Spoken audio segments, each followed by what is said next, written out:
The Lord called to Moses and spoke to him from the tent of meeting. He said, "Speak to the Israelites and say to them, when anyone among you brings an offering to the Lord, bring as your offering an animal from either the herd or the flock. If the offering is a burnt offering from the herd, you are to offer a male without defect. You must present it at the entrance to the tent of meeting, so that it will be acceptable to the Lord. You are to lay your hand on the head of the burnt offering, and it will be accepted on your behalf to make atonement for you. You are to slaughter the young bull before the Lord, and then Aaron's sons, the priests, shall bring the blood and splash it against the sides of the altar at the entrance to the tent of meeting. You are to skin the burnt offering and cut it into pieces. The sons of Aaron the priest are to put fire on the altar and arrange wood on the fire. Then Aaron's sons, the priests, shall arrange the pieces, including the head and the fat on the wood that is burning on the altar. You are to wash the internal organs and the legs with water, and the priest is to burn all of it on the altar. It is a burnt offering, a food offering, an aroma pleasing to the Lord. If the offering is a burnt offering from the flock, from either the sheep or the goats, you are to offer a male without defect. You are to slaughter it at the north side of the altar before the Lord, and Aaron's sons, the priests, shall splash its blood against the sides of the altar. You are to cut it into pieces, and the priest shall arrange them, including the head and the fat, on the wood that is burning on the altar. You are to wash the internal organs and the legs with water, and the priest is to bring all of them and burn them on the altar. It is a burnt offering, a food offering, an aroma pleasing to the Lord. If the offering to the Lord is a burnt offering of birds, you are to offer a dove or a young pigeon. The priest shall bring it to the altar, wring off the head, and burn it on the altar. Its blood shall be drained out on the side of the altar. He is to remove the crop and the feathers and throw them down east of the altar where the ashes are. He shall tear it open by the wings, not dividing it completely, and then the priest shall burn it on the wood that is burning on the altar. It is a burnt offering, a food offering, an aroma pleasing to the Lord. When anyone brings a grain offering to the Lord, their offering is to be of the finest flour. They are to pour olive oil on it, put incense on it, and take it to Aaron's sons, the priests. The priest shall take a handful of the flour and oil, together with all the incense, and burn this as a memorial portion on the altar, a food offering, an aroma pleasing to the Lord. The rest of the grain offering belongs to Aaron and his sons. It is a most holy part of the food offerings presented to the Lord. If you bring a grain offering baked in an oven, it is to consist of the finest flour, either thick loaves made without yeast and with olive oil mixed in, or thin loaves made without yeast and brushed with olive oil. If your grain offering is prepared on a griddle, it is to be made of the finest flour mixed with oil and without yeast. Crumble it and pour oil on it. It is a grain offering. If your grain offering is cooked in a pan, it is to be made of the finest flour and some olive oil. Bring the grain offering made of these things to the Lord. Present it to the priest, who shall take it to the altar. He shall take out the memorial portion from the grain offering and burn it on the altar as a food offering, an aroma pleasing to the Lord. The rest of the grain offering belongs to Aaron and his sons. It is a most holy part of the food offerings presented to the Lord. Every grain offering you bring to the Lord must be made without yeast, for you are not to burn any yeast or honey in a food offering presented to the Lord. You may bring them to the Lord as an offering of the first fruits, but they are not to be offered on the altar as a pleasing aroma. Season all your grain offerings with salt. Do not leave the salt of the covenant of your God out of your grain offerings. Add salt to all your offerings. If you bring a grain offering of first fruits to the Lord, offer crushed heads of new grain roasted in the fire. Put oil and incense on it. It is a grain offering. The priest shall burn the memorial portion of the crushed grain and the oil, together with all the incense, as a food offering presented to the Lord.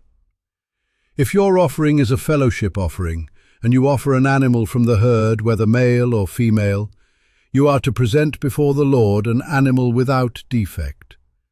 You are to lay your hand on the head of your offering and slaughter it at the entrance to the tent of meeting. Then Aaron's sons, the priests, shall splash the blood against the sides of the altar. From the fellowship offering you are to bring a food offering to the Lord, the internal organs and all the fat that is connected to them, both kidneys with the fat on them near the loins, and the long lobe of the liver, which you will remove with the kidneys. Then Aaron's sons are to burn it on the altar on top of the burnt offering that is lying on the burning wood. It is a food offering, an aroma pleasing to the Lord. If you offer an animal from the flock as a fellowship offering to the Lord, you are to offer a male or female without defect. If you offer a lamb, you are to present it before the Lord, lay your hand on its head, and slaughter it in front of the tent of meeting. Then Aaron's son shall splash its blood against the sides of the altar. From the fellowship offering you are to bring a food offering to the Lord. Its fat, the entire fat tail cut off close to the backbone, the internal organs, and all the fat that is connected to them, both kidneys with the fat on them near the loins, and the long lobe of the liver, which you will remove with the kidneys. The priest shall burn them on the altar as a food offering presented to the Lord. If your offering is a goat, you are to present it before the Lord, lay your hand on its head, and slaughter it in front of the tent of meeting. Then Aaron's sons shall splash its blood against the sides of the altar. From what you offer you are to present this food offering to the Lord, the internal organs and all the fat that is connected to them, both kidneys with the fat on them near the loins, and the long lobe of the liver which you will remove with the kidneys. The priest shall burn them on the altar as a food offering, a pleasing aroma. All the fat is the Lord's. This is a lasting ordinance for the generations to come, wherever you live. You must not eat any fat or any blood. The Lord said to Moses, "Say to the Israelites, when anyone sins unintentionally and does what is forbidden in any of the Lord's commands, if the anointed priest sins, bringing guilt on the people, he must bring to the Lord a young bull without defect as a sin offering for the sin he has committed. He is to present the bull at the entrance to the tent of meeting before the Lord. He is to lay his hand on its head and slaughter it there before the Lord. Then the anointed priest shall take some of the bull's blood and carry it into the tent of meeting. He is to dip his finger into the blood and sprinkle some of it 7 times before the Lord, in front of the curtain of the sanctuary. The priest shall then put some of the blood on the horns of the altar of fragrant incense that is before the Lord in the tent of meeting. The rest of the bull's blood he shall pour out at the base of the altar of burnt offering, at the entrance to the tent of meeting. He shall remove all the fat from the bull of the sin offering, all the fat that is connected to the internal organs, both kidneys with the fat on them near the loins, and the long lobe of the liver, which he will remove with the kidneys, just as the fat is removed from the ox sacrificed as a fellowship offering. Then the priest shall burn them on the altar of burnt offering. But the hide of the bull and all its flesh, as well as the head and legs, the internal organs, and the intestines, that is, all the rest of the bull, he must take outside the camp to a place ceremonially clean, where the ashes are thrown, and burn it there in a wood fire on the ash heap. If the whole Israelite community sins unintentionally and does what is forbidden in any of the Lord's commands, even though the community is unaware of the matter, when they realize their guilt and the sin they committed becomes known, the assembly must bring a young bull as a sin offering and present it before the tent of meeting. The elders of the community are to lay their hands on the bull's head before the Lord, and the bull shall be slaughtered before the Lord. Then the anointed priest is to take some of the bull's blood into the tent of meeting. He shall dip his finger into the blood and sprinkle it before the Lord 7 times in front of the curtain. He is to put some of the blood on the horns of the altar that is before the Lord in the tent of meeting. The rest of the blood he shall pour out at the base of the altar of burnt offering at the entrance to the tent of meeting. He shall remove all the fat from it and burn it on the altar, and do with this bull just as he did with the bull for the sin offering. In this way the priest will make atonement for the community, and they will be forgiven. Then he shall take the bull outside the camp and burn it, as he burned the first bull. This is the sin offering for the community. When a leader sins unintentionally and does what is forbidden in any of the commands of the Lord his God, when he realizes his guilt and the sin he has committed becomes known, he must bring as his offering a male goat without defect. He is to lay his hand on the goat's head and slaughter it at the place where the burnt offering is slaughtered before the Lord. It is a sin offering. Then the priest shall take some of the blood of the sin offering with his finger and put it on the horns of the altar of burnt offering, and pour out the rest of the blood at the base of the altar. He shall burn all the fat on the altar as he burned the fat of the fellowship offering. In this way the priest will make atonement for the leader's sin, and he will be forgiven. If any member of the community sins unintentionally and does what is forbidden in any of the Lord's commands, when they realize their guilt and the sin they have committed becomes known, they must bring as their offering for the sin they have committed a female goat without defect. They are to lay their hand on the head of the sin offering and slaughter it at the place of the burnt offering. Then the priest is to take some of the blood with his finger and put it on the horns of the altar of burnt offering, and pour out the rest of the blood at the base of the altar. They shall remove all the fat, just as the fat is removed from the fellowship offering, and the priest shall burn it on the altar as an aroma pleasing to the Lord. In this way the priest will make atonement for them, and they will be forgiven. If someone brings a lamb as their sin offering, they are to bring a female without defect. They are to lay their hand on its head and slaughter it for a sin offering at the place where the burnt offering is slaughtered. Then the priest shall take some of the blood of the sin offering with his finger and put it on the horns of the altar of burnt offering, and pour out the rest of the blood at the base of the altar. They shall remove all the fat, just as the fat is removed from the lamb of the fellowship offering, and the priest shall burn it on the altar on top of the food offerings presented to the Lord. In this way the priest will make atonement for them for the sin they have committed, and they will be forgiven. If anyone sins because they do not speak up when they hear a public charge to testify regarding something they have seen or learned about, they will be held responsible. If anyone becomes aware that they are guilty, if they unwittingly touch anything ceremonially unclean, whether the carcass of an unclean animal, wild or domestic, or of any unclean creature that moves along the ground, and they are unaware that they have become unclean, but then they come to realize their guilt, or if they touch human uncleanness, anything that would make them unclean, even though they are unaware of it, but then they learn of it and realize their guilt. Or if anyone thoughtlessly takes an oath to do anything, whether good or evil, in any matter one might carelessly swear about, even though they are unaware of it, but then they learn of it and realize their guilt. When anyone becomes aware that they are guilty in any of these matters, they must confess in what way they have sinned.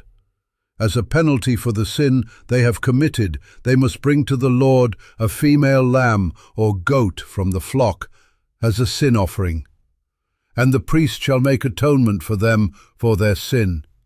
Anyone who cannot afford a lamb is to bring 2 doves or 2 young pigeons to the Lord as a penalty for their sin, one for a sin offering and the other for a burnt offering.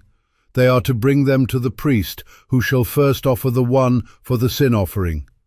He is to wring its head from its neck, not dividing it completely, and is to splash some of the blood of the sin offering against the side of the altar. The rest of the blood must be drained out at the base of the altar. It is a sin offering.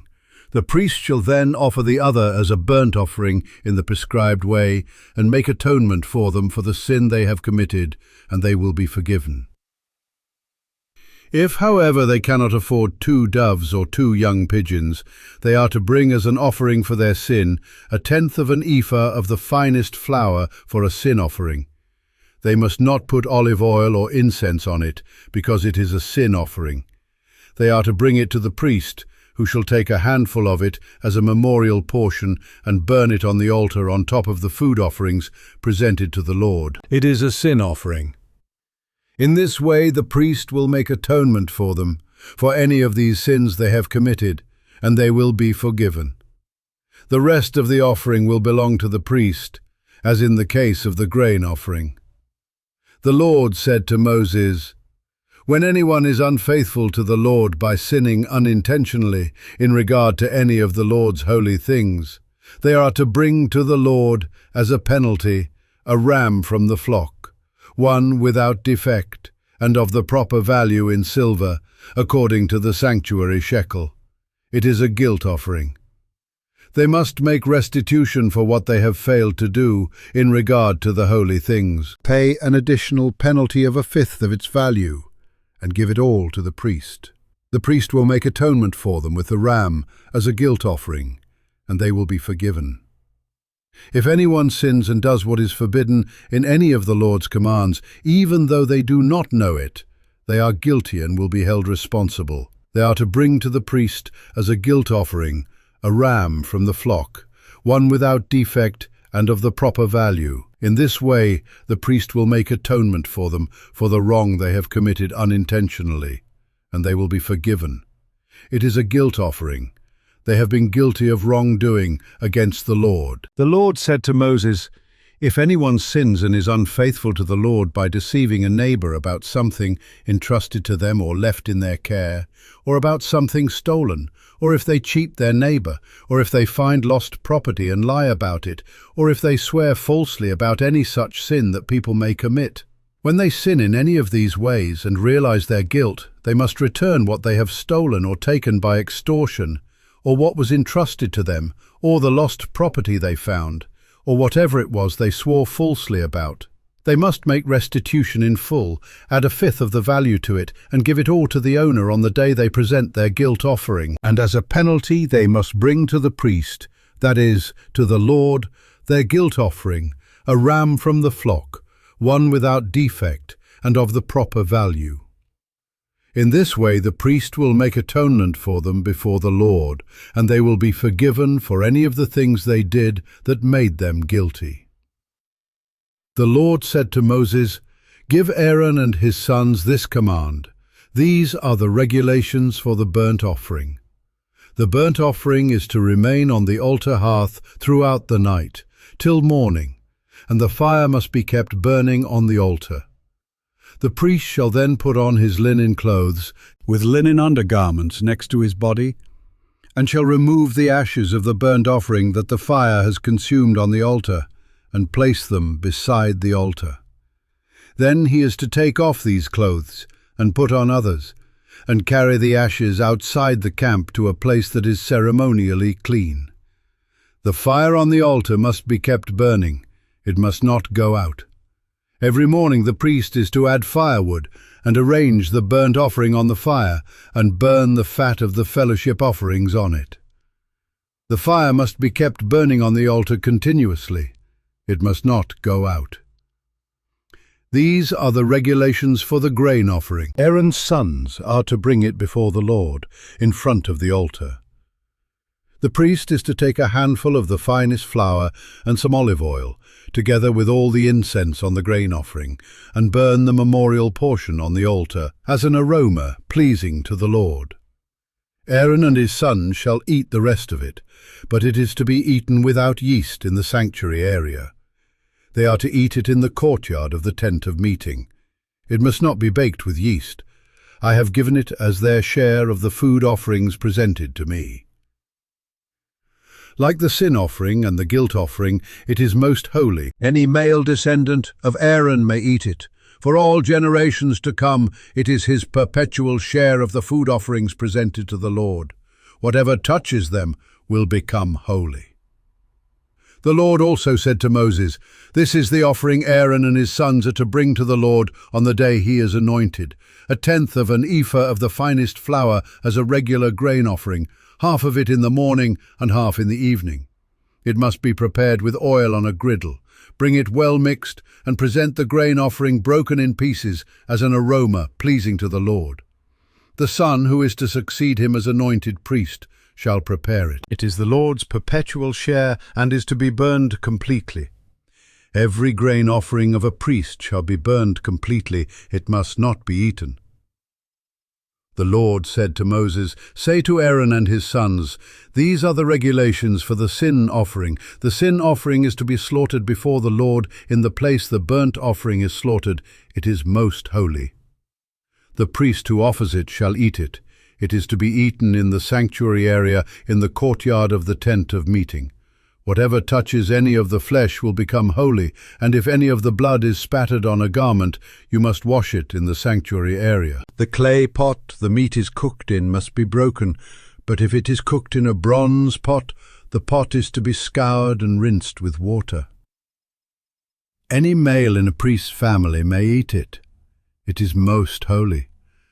But any sin offering whose blood is brought into the tent of meeting to make atonement in the holy place must not be eaten.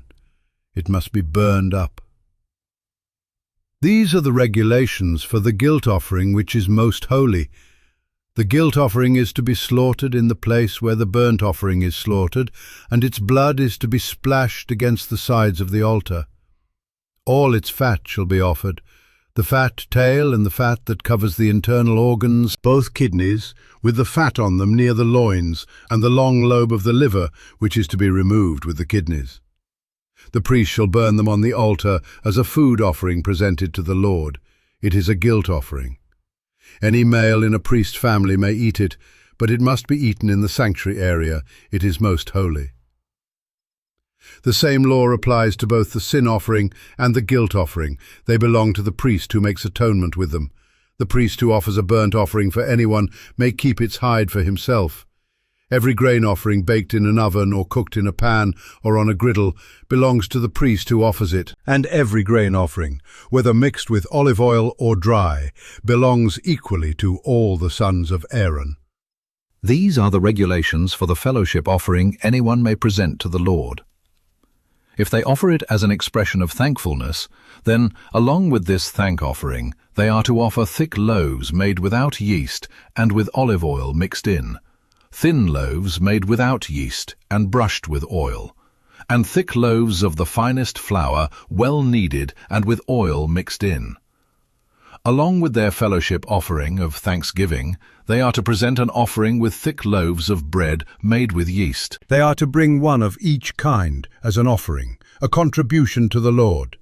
It belongs to the priest who splashes the blood of the fellowship offering against the altar. The meat of their fellowship offering of thanksgiving must be eaten on the day it is offered. They must leave none of it till morning.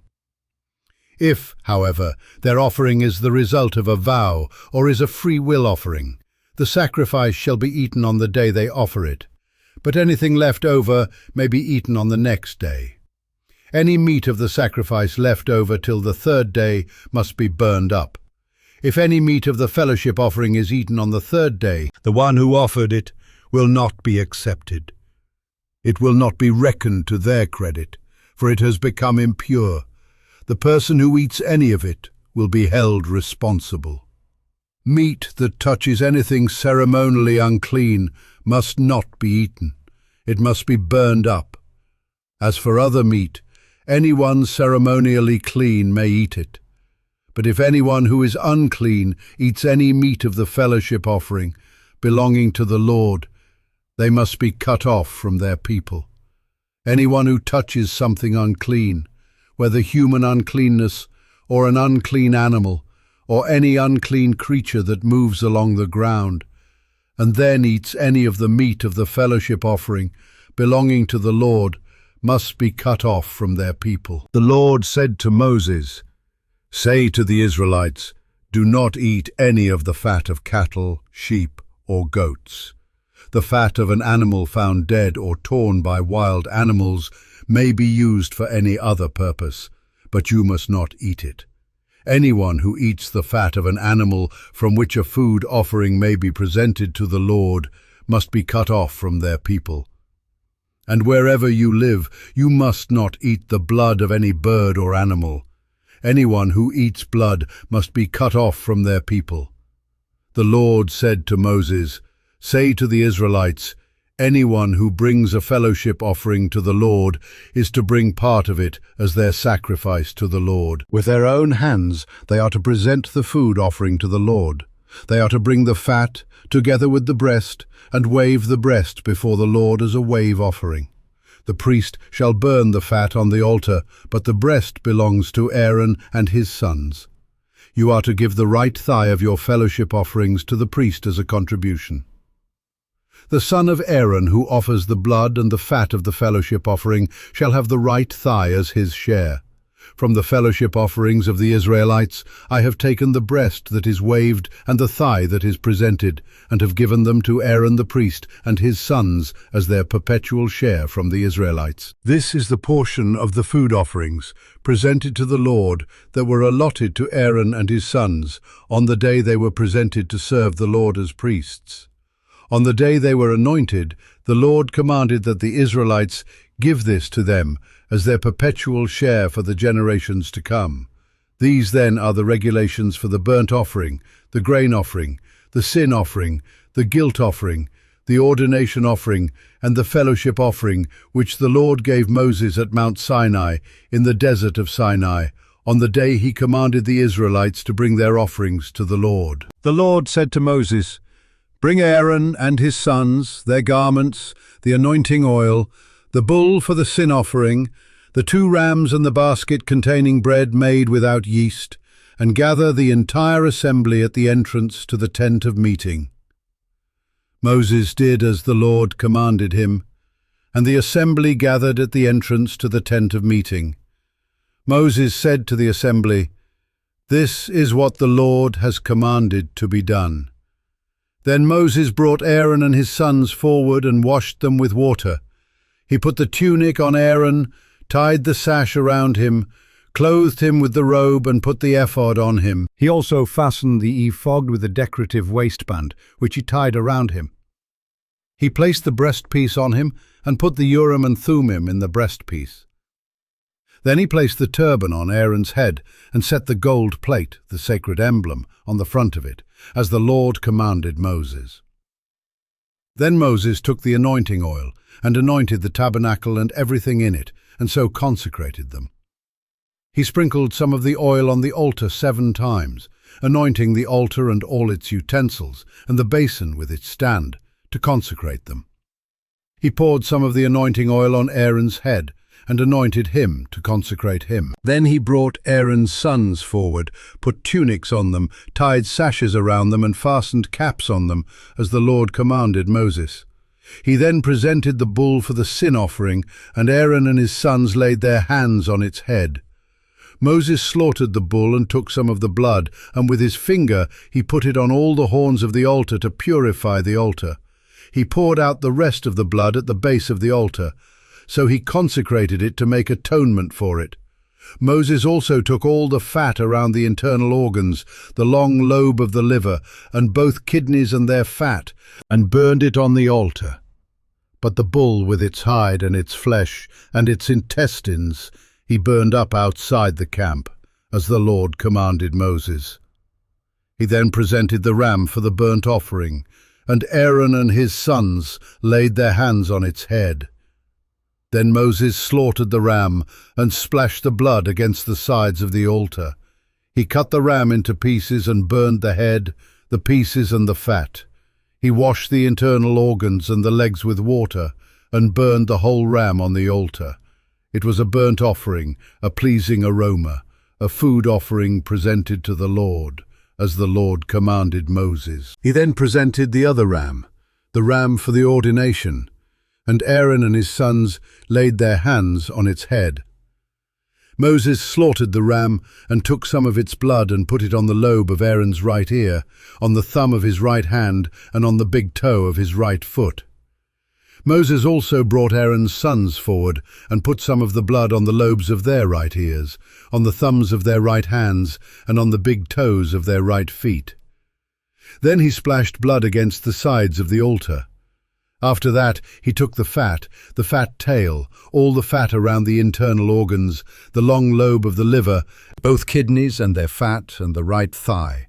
And from the basket of bread made without yeast, which was before the Lord, he took one thick loaf with olive oil mixed in, and one thin loaf, and he put these on the fat portions and on the right thigh.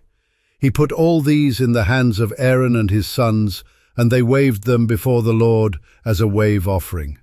Then Moses took them from their hands and burned them on the altar on top of the burnt offering as an ordination offering, a pleasing aroma, a food offering presented to the Lord. Moses also took the breast, which was his share of the ordination ram, and waved it before the Lord as a wave offering, as the Lord commanded Moses. Then Moses took some of the anointing oil and some of the blood from the altar, and sprinkled them on Aaron and his garments, and on his sons and their garments. So he consecrated Aaron and his garments, and his sons and their garments. Moses then said to Aaron and his sons, "Cook the meat at the entrance to the tent of meeting, and eat it there with the bread from the basket of ordination offerings, as I was commanded. Aaron and his sons are to eat it. Then burn up the rest of the meat and the bread. Do not leave the entrance to the tent of meeting for 7 days, until the days of your ordination are completed. For your ordination will last 7 days. What has been done today was commanded by the Lord to make atonement for you. You must stay at the entrance to the tent of meeting day and night for 7 days, and do what the Lord requires, so you will not die. For that is what I have been commanded." So Aaron and his sons did everything the Lord commanded through Moses. On the 8th day, Moses summoned Aaron and his sons and the elders of Israel. He said to Aaron, "Take a bull calf for your sin offering, and a ram for your burnt offering, both without defect, and present them before the Lord. Then say to the Israelites, 'Take a male goat for a sin offering, a calf and a lamb, both a year old and without defect, for a burnt offering, and an ox and a ram for a fellowship offering, to sacrifice before the Lord, together with a grain offering mixed with olive oil. For today the Lord will appear to you.'" They took the things Moses commanded to the front of the tent of meeting, and the entire assembly came near and stood before the Lord. Then Moses said, "This is what the Lord has commanded you to do, so that the glory of the Lord may appear to you." Moses said to Aaron, "Come to the altar and sacrifice your sin offering and your burnt offering, and make atonement for yourself and the people. Sacrifice the offering that is for the people and make atonement for them, as the Lord has commanded." So Aaron came to the altar and slaughtered the calf as a sin offering for himself. His sons brought the blood to him, and he dipped his finger into the blood and put it on the horns of the altar. The rest of the blood he poured out at the base of the altar. On the altar he burned the fat, the kidneys, and the long lobe of the liver from the sin offering, as the Lord commanded Moses. The flesh and the hide he burned up outside the camp. Then he slaughtered the burnt offering. His sons handed him the blood, and he splashed it against the sides of the altar. They handed him the burnt offering piece by piece, including the head, and he burned them on the altar. He washed the internal organs and the legs, and burned them on top of the burnt offering on the altar. Aaron then brought the offering that was for the people. He took the goat for the people's sin offering, and slaughtered it, and offered it for a sin offering as he did with the first one. He brought the burnt offering, and offered it in the prescribed way. He also brought the grain offering, took a handful of it, and burned it on the altar in addition to the morning's burnt offering. He slaughtered the ox and the ram as the fellowship offering for the people. His sons handed him the blood, and he splashed it against the sides of the altar. But the fat portions of the ox and the ram, the fat tail, the layer of fat, the kidneys and the long lobe of the liver, these they laid on the breasts, and then Aaron burned the fat on the altar. Aaron waved the breasts and the right thigh before the Lord as a wave offering, as Moses commanded. Then Aaron lifted his hands toward the people and blessed them. And having sacrificed the sin offering, the burnt offering and the fellowship offering, he stepped down. Moses and Aaron then went into the tent of meeting. When they came out, they blessed the people, and the glory of the Lord appeared to all the people. Fire came out from the presence of the Lord and consumed the burnt offering and the fat portions on the altar. And when all the people saw it, they shouted for joy and fell face down. Aaron's sons, Nadab and Abihu, took their censers, put fire in them and added incense, and they offered unauthorized fire before the Lord, contrary to his command. So fire came out from the presence of the Lord and consumed them, and they died before the Lord. Moses then said to Aaron, "This is what the Lord spoke of when he said, 'Among those who approach me, I will be proved holy. In the sight of all the people, I will be honored.'" Aaron remained silent. Moses summoned Mishael and Elzaphan, sons of Aaron's uncle Uzziel, and said to them, "Come here, carry your cousins outside the camp, away from the front of the sanctuary." So they came and carried them, still in their tunics, outside the camp as Moses ordered. Then Moses said to Aaron and his sons Eleazar and Ithamar, "Do not let your hair become unkempt, and do not tear your clothes, or you will die, and the Lord will be angry with the whole community. But your relatives, all the Israelites, may mourn for those the Lord has destroyed by fire. Do not leave the entrance to the tent of meeting, or you will die, because the Lord's anointing oil is on you." So they did as Moses said. Then the Lord said to Aaron, "You and your sons are not to drink wine or other fermented drink whenever you go into the tent of meeting, or you will die. This is a lasting ordinance for the generations to come, so that you can distinguish between the holy and the common, between the unclean and the clean, and so you can teach the Israelites all the decrees the Lord has given them through Moses." Moses said to Aaron and his remaining sons, Eleazar and Ithamar, "Take the grain offering left over from the food offerings prepared without yeast and presented to the Lord, and eat it beside the altar, for it is most holy. Eat it in the sanctuary area, because it is your share and your son's share of the food offerings presented to the Lord. For so I have been commanded. But you and your sons and your daughters may eat the breast that was waved and the thigh that was presented. Eat them in a ceremonially clean place. They have been given to you and your children as your share of the Israelites' fellowship offerings. The thigh that was presented and the breast that was waved must be brought with the fat portions of the food offerings to be waved before the Lord as a wave offering. This will be the perpetual share for you and your children, as the Lord has commanded." When Moses inquired about the goat of the sin offering and found that it had been burned up, he was angry with Eleazar and Ithamar, Aaron's remaining sons, and asked, "Why didn't you eat the sin offering in the sanctuary area? It is most holy. It was given to you to take away the guilt of the community by making atonement for them before the Lord. Since its blood was not taken into the holy place, you should have eaten the goat in the sanctuary area, as I commanded." Aaron replied to Moses, "Today they sacrificed their sin offering and their burnt offering before the Lord, but such things as this have happened to me. Would the Lord have been pleased if I had eaten the sin offering today?" When Moses heard this, he was satisfied.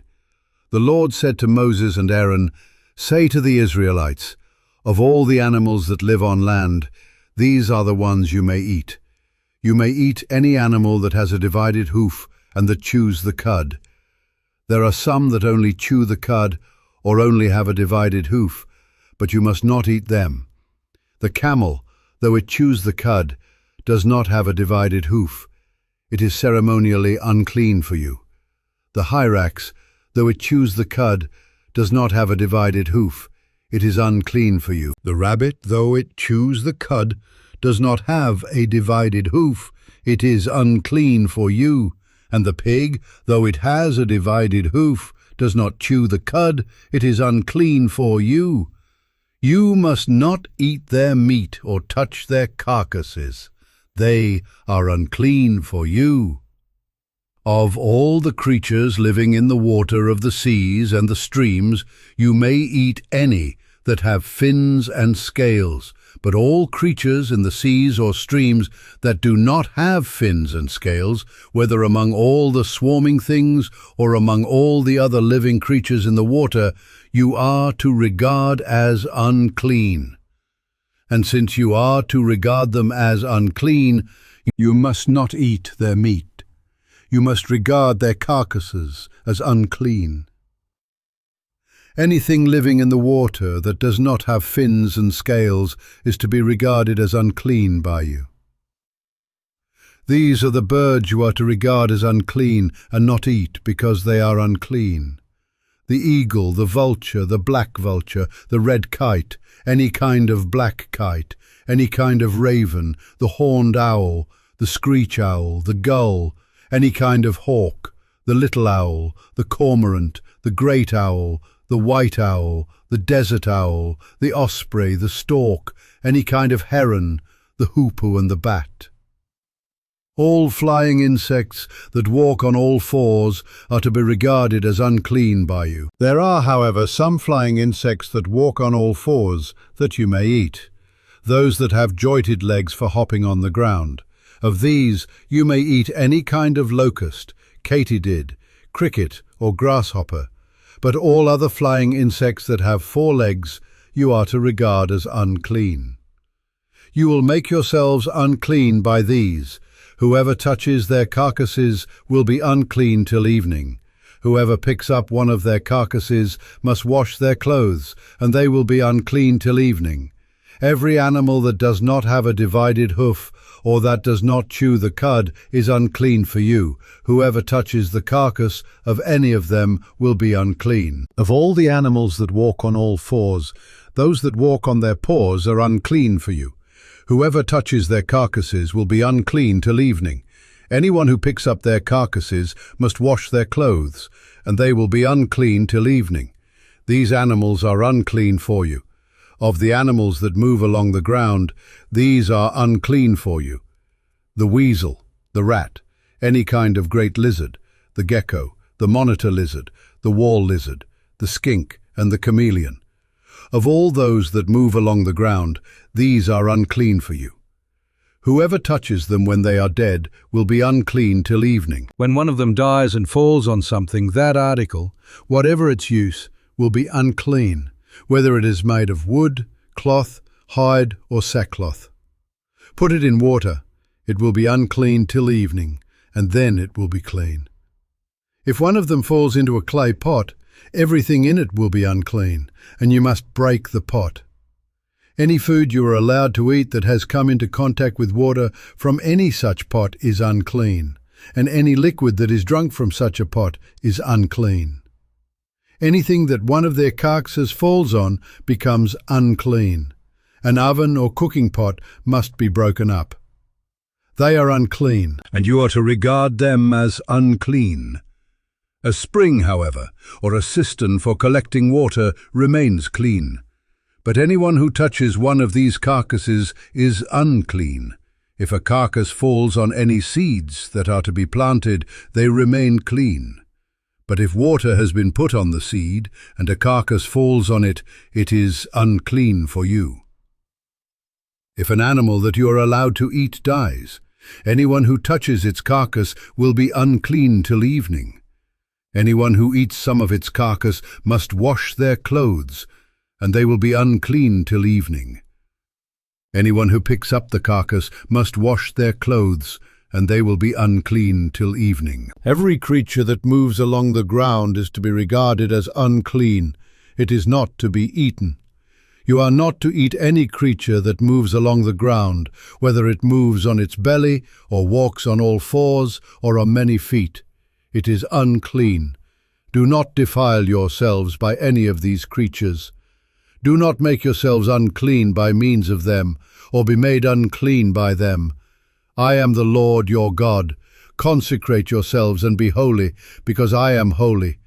Do not make yourselves unclean by any creature that moves along the ground. I am the Lord, who brought you up out of Egypt to be your God. Therefore be holy, because I am holy.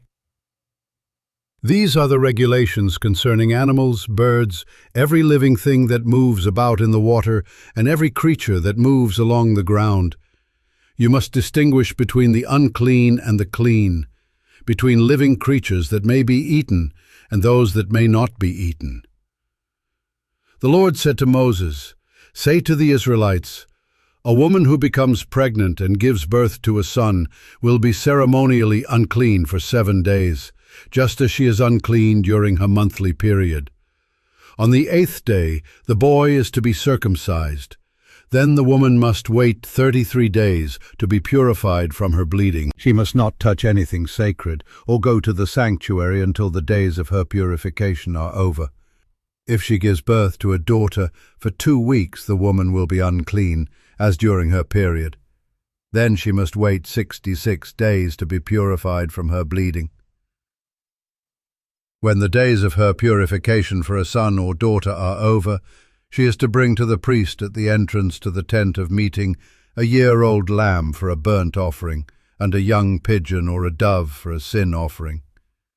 He shall offer them before the Lord to make atonement for her, and then she will be ceremonially clean from her flow of blood.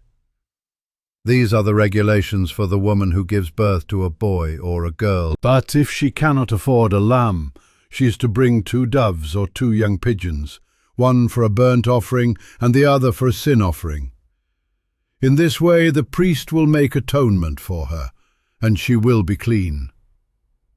The Lord said to Moses and Aaron, "When anyone has a swelling or a rash or a shiny spot on their skin that may be a defiling skin disease, they must be brought to Aaron the priest, or to one of his sons who is a priest.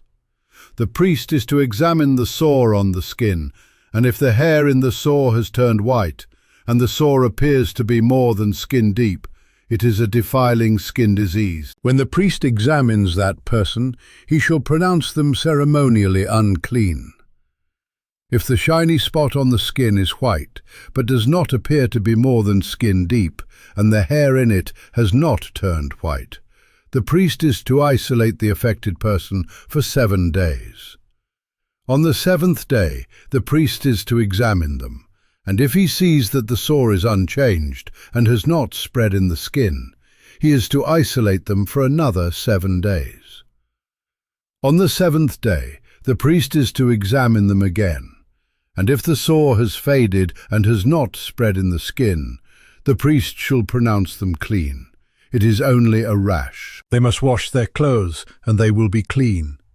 But if the rash does spread in their skin after they have shown themselves to the priest to be pronounced clean, they must appear before the priest again.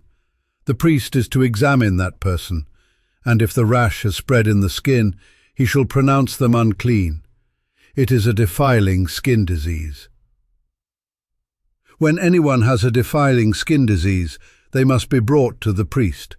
The priest is to examine them, and if there is a white swelling in the skin that has turned the hair white, and if there is raw flesh in the swelling, it is a chronic skin disease, and the priest shall pronounce them unclean. He is not to isolate them, because they are already unclean. If the disease breaks out all over their skin, and so far as the priest can see, it covers all the skin of the affected person from head to foot, the priest is to examine them, and if the disease has covered their whole body, he shall pronounce them clean. Since it has all turned white, they are clean. But whenever raw flesh appears on them, they will be unclean. When the priest sees the raw flesh, he shall pronounce them unclean. The raw flesh is unclean. They have a defiling disease. If the raw flesh changes and turns white, they must go to the priest. The priest is to examine them, and if the sores have turned white, the priest shall pronounce the affected person clean. Then they will be clean. When someone has a boil on their skin and it heals, and in the place where the boil was, a white swelling or reddish-white spot appears, they must present themselves to the priest. The priest is to examine it, and if it appears to be more than skin deep, and the hair in it has turned white, the priest shall pronounce that person unclean. It is a defiling skin disease that has broken out where the boil was. But if, when the priest examines it, there is no white hair in it, and it is not more than skin deep and has faded, then the priest is to isolate them for 7 days. If it is spreading in the skin, the priest shall pronounce them unclean.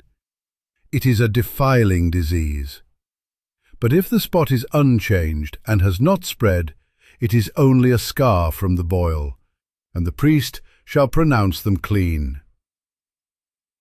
When someone has a burn on their skin and a reddish-white or white spot appears in the raw flesh of the burn, the priest is to examine the spot, and if the hair in it has turned white, and it appears to be more than skin deep, it is a defiling disease that has broken out in the burn. The priest shall pronounce them unclean. It is a defiling skin disease. But if the priest examines it, and there is no white hair in the spot, and if it is not more than skin deep and has faded, then the priest is to isolate them for 7 days. On the 7th day the priest is to examine that person, and if it is spreading in the skin, the priest shall pronounce them unclean. It is a defiling skin disease. If, however, the spot is unchanged, and has not spread in the skin but has faded, it is a swelling from the burn, and the priest shall pronounce them clean. It is only a scar from the burn. If a man or woman has a sore on their head or chin, the priest is to examine the sore, and if it appears to be more than skin deep, and the hair in it is yellow and thin, the priest shall pronounce them unclean. It is a defiling skin disease on the head or chin. But if, when the priest examines the sore, it does not seem to be more than skin deep, and there is no black hair in it, then the priest is to isolate the affected person for 7 days. On the 7th day, the priest is to examine the sore, and if it has not spread, and there is no yellow hair in it, and it does not appear to be more than skin deep, then the man or woman must shave themselves, except for the affected area, and the priest is to keep them isolated another 7 days. On the 7th day, the priest is to examine the sore, and if it has not spread in the skin, and appears to be no more than skin deep, the priest shall pronounce them clean. They must wash their clothes, and they will be clean. But if the sore does spread in the skin after they are pronounced clean, the priest is to examine them. And if he finds that the sore has spread in the skin, he does not need to look for yellow hair. They are unclean. If, however, the sore is unchanged so far as the priest can see, and if black hair has grown in it, the affected person is healed. They are clean, and the priest shall pronounce them clean. When a man or woman has white spots on the skin, the priest is to examine them, and if the spots are dull white, it is a harmless rash that has broken out on the skin. They are clean. A man who has lost his hair and is bald is clean. If he has lost his hair from the front of his scalp and has a bald forehead, he is clean. But if he has a reddish-white sore on his bald head or forehead, it is a defiling disease breaking out on his head or forehead. The priest is to examine him, and if the swollen sore on his head or forehead is reddish-white like a defiling skin disease, the man is diseased and is unclean. The priest shall pronounce him unclean because of the sore on his head. Anyone with such a defiling disease must wear torn clothes. Let their hair be unkempt, cover the lower part of their face and cry out, "Unclean, unclean!" As long as they have the disease, they remain unclean. They must live alone. They must live outside the camp. As for any fabric that is spoiled with a defiling mold, any woolen or linen clothing, any woven or knitted material of linen or wool, any leather or anything made of leather, if the affected area in the fabric, the leather, the woven or knitted material, or any leather article is greenish or reddish, it is a defiling mold and must be shown to the priest. The priest is to examine the affected area and isolate the article for 7 days. On the 7th day he is to examine it, and if the mold has spread in the fabric, the woven or knitted material, or the leather, whatever its use, it is a persistent defiling mold. The article is unclean. He must burn the fabric, the woven or knitted material of wool or linen, or any leather article that has been spoiled. Because the defiling mold is persistent, the article must be burned. But if, when the priest examines it, the mold has not spread in the fabric, the woven or knitted material, or the leather article, he shall order that the spoiled article be washed. Then he is to isolate it for another 7 days. After the article has been washed, the priest is to examine it again, and if the mold has not changed its appearance, even though it has not spread, it is unclean. Burn it, no matter which side of the fabric has been spoiled. If, when the priest examines it, the mold has faded after the article has been washed, he is to tear the spoiled part out of the fabric, the leather, or the woven or knitted material. But if it reappears in the fabric, in the woven or knitted material, or in the leather article, it is a spreading mold. Whatever has the mold must be burned. Any fabric, woven or knitted material, or any leather article that has been washed and is rid of the mold must be washed again, then it will be clean.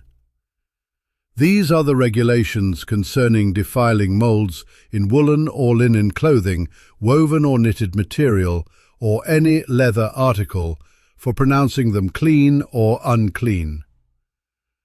The Lord said to Moses, "These are the regulations for any diseased person at the time of their ceremonial cleansing. When they are brought to the priest is to go outside the camp and examine them. If they have been healed of their defiling skin disease, the priest shall order that 2 live, clean birds, and some cedar wood, scarlet yarn, and hyssop be brought for the person to be cleansed. Then the priest shall order that one of the birds be killed over fresh water in a clay pot. He is then to take the live bird and dip it, together with the cedar wood, the scarlet yarn, and the hyssop, into the blood of the bird that was killed over the fresh water. 7 times he shall sprinkle the one to be cleansed of the defiling disease, and then pronounce them clean. After that he is to release the live bird in the open fields. The person to be cleansed must wash their clothes, shave off all their hair, and bathe with water. Then they will be ceremonially clean. After this they may come into the camp, but they must stay outside their tent for 7 days. On the 7th day they must shave off all their hair. They must shave their head, their beard, their eyebrows, and the rest of their hair. They must wash their clothes and bathe themselves with water, and they will be clean. On the 8th day they must bring 2 male lambs and 1 ewe lamb a year old, each without defect, along with 3/10 of an ephah of the finest flour mixed with olive oil for a grain offering, and 1 log of oil. The priest who pronounces them clean shall present both the one to be cleansed and their offerings before the Lord at the entrance to the tent of meeting. Then the priest is to take 1 of the male lambs and offer it as a guilt offering, along with the log of oil. He shall wave them before the Lord as a wave offering. He is to slaughter the lamb in the sanctuary area where the sin offering and the burnt offering are slaughtered. Like the sin offering, the guilt offering belongs to the priest. It is most holy. The priest is to take some of the blood of the guilt offering and put it on the lobe of the right ear of the one to be cleansed, on the thumb of their right hand, and on the big toe of their right foot. The priest shall then take some of the log of oil, pour it in the palm of his own left hand, dip his right forefinger into the oil in his palm, and with his finger sprinkle some of it before the Lord 7 times. The priest is to put some of the oil remaining in his palm on the lobe of the right ear of the one to be cleansed, on the thumb of their right hand, and on the big toe of their right foot, on top of the blood of the guilt offering. The rest of the oil in his palm the priest shall put on the head of the one to be cleansed, and make atonement for them before the Lord. Then the priest is to sacrifice the sin offering, and make atonement for the one to be cleansed from their uncleanness. After that the priest shall slaughter the burnt offering, and offer it on the altar, together with the grain offering, and make atonement for them, and they will be clean. If, however, they are poor and cannot afford these, they must take one male lamb as a guilt offering, to be waved to make atonement for them, together with 1/10 of an ephah of the finest flour mixed with olive oil for a grain offering, a log of oil, and 2 doves or 2 young pigeons, such as they can afford, one for a sin offering and the other for a burnt offering. On the 8th day they must bring them for their cleansing to the priest at the entrance to the tent of meeting before the Lord. The priest is to take the lamb for the guilt offering, together with the log of oil, and wave them before the Lord as a wave offering. He shall slaughter the lamb for the guilt offering, and take some of its blood, and put it on the lobe of the right ear of the one to be cleansed, on the thumb of their right hand, and on the big toe of their right foot. The priest is to pour some of the oil into the palm of his own left hand, and with his right forefinger sprinkle some of the oil from his palm 7 times before the Lord. Some of the oil in his palm he is to put on the same places he to put the blood of the guilt offering, on the lobe of the right ear of the one to be cleansed, on the thumb of their right hand, and on the big toe of their right foot. The rest of the oil in his palm the priest shall put on the head of the one to be cleansed, to make atonement for them before the Lord. Then he shall sacrifice the doves or the young pigeons, such as the person can afford, one as a sin offering and the other as a burnt offering, together with the grain offering. In this way the priest will make atonement before the Lord on behalf of the one to be cleansed. These are the regulations for anyone who has a defiling skin disease and who cannot afford the regular offerings for their cleansing. The Lord said to Moses and Aaron, "When you enter the land of Canaan, which I am giving you as your possession, and I put a spreading mold in a house in that land, the owner of the house must go and tell the priest, 'I have seen something that looks like a defiling mold in my house.' The priest is to order the house to be emptied before he goes in to examine the mold, so that nothing in the house would be pronounced unclean. After this, the priest is to go in and inspect the house. He is to examine the mold on the walls, and if it has greenish or reddish depressions that appear to be deeper than the surface of the wall, the priest shall go out the doorway of the house and close it up for 7 days. On the 7th day the priest shall return to inspect the house. If the mold has spread on the walls, he is to order that the contaminated stones be torn out and thrown into an unclean place outside the town. He must have all the inside walls of the house scraped, and the material that is scraped off dumped into an unclean place outside the town. Then they are to take other stones to replace these, and take new clay and plaster the house. If the defiling mold reappears in the house after the stones have been torn out and the house scraped and plastered, the priest is to go and examine it, and, if the mold has spread in the house, it is a persistent defiling mold. The house is unclean. It must be torn down, its stones, timbers, and all the plaster, and taken out of the town to an unclean place. Anyone who goes into the house while it is closed up will be unclean till evening. Anyone who sleeps or eats in the house must wash their clothes. But if the priest comes to examine it, and the mold has not spread after the house has been plastered, he shall pronounce the house clean, because the defiling mold is gone. To purify the house, he is to take 2 birds and some cedar wood, scarlet yarn, and hyssop. He shall kill one of the birds over fresh water in a clay pot.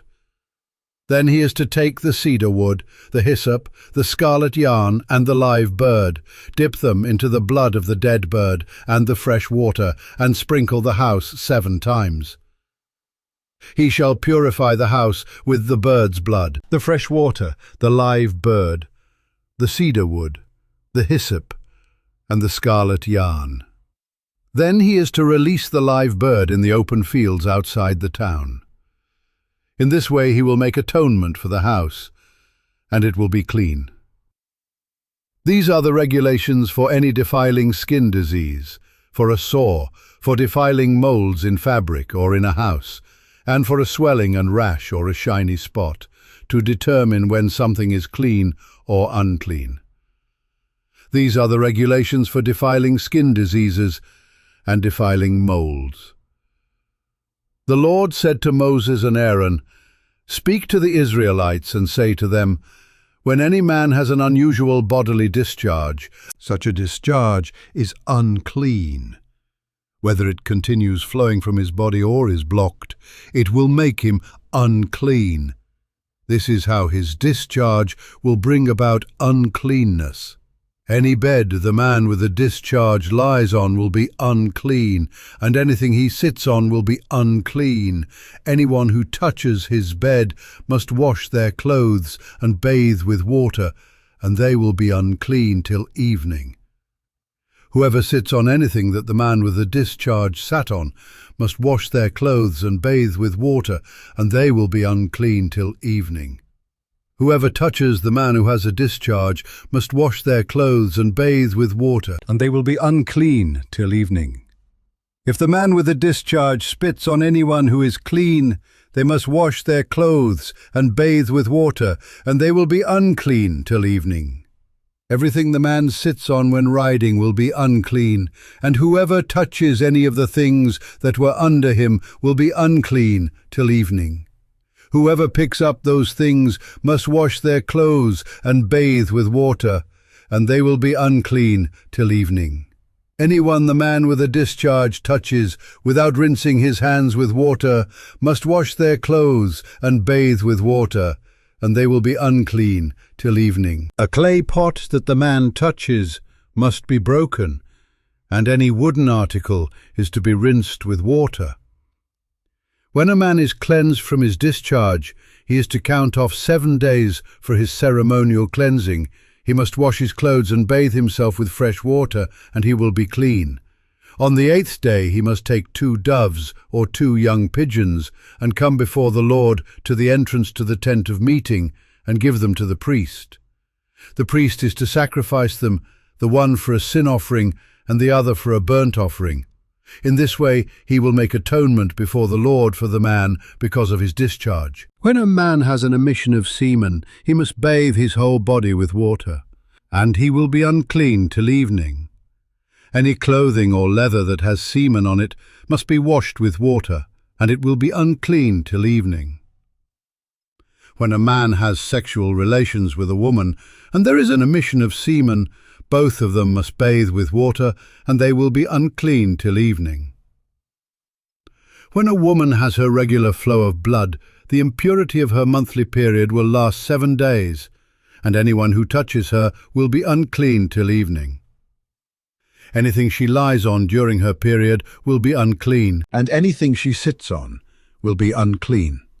Anyone who touches her bed will be unclean. They must wash their clothes and bathe with water, and they will be unclean till evening. Anyone who touches anything she sits on will be unclean. They must wash their clothes and bathe with water, and they will be unclean till evening. Whether it is the bed or anything she was sitting on, when anyone touches it, they will be unclean till evening.